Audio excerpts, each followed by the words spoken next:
على الارض في نص الملعب.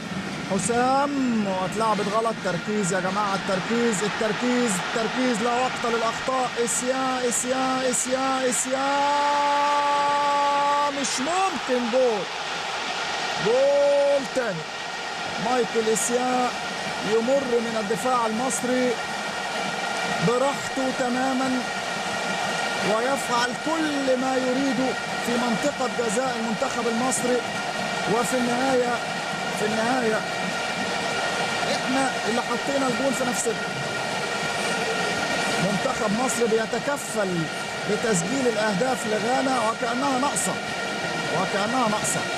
ادي شوف اسيا ماشي بيتمشى في منطقة الجزاء المصرية، مر من الاول والثاني والثالث، في النهاية تلمس تخبط بالصدفة في وائل جمعة وتسكن في الشباك.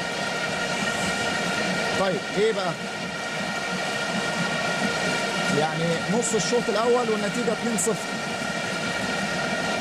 لسه في امل. شوف حسام غالي وادي وائل جمعه والكوره في الشباك. اخطاء كتير ومباراه بمثل هذه القيمه وبمثل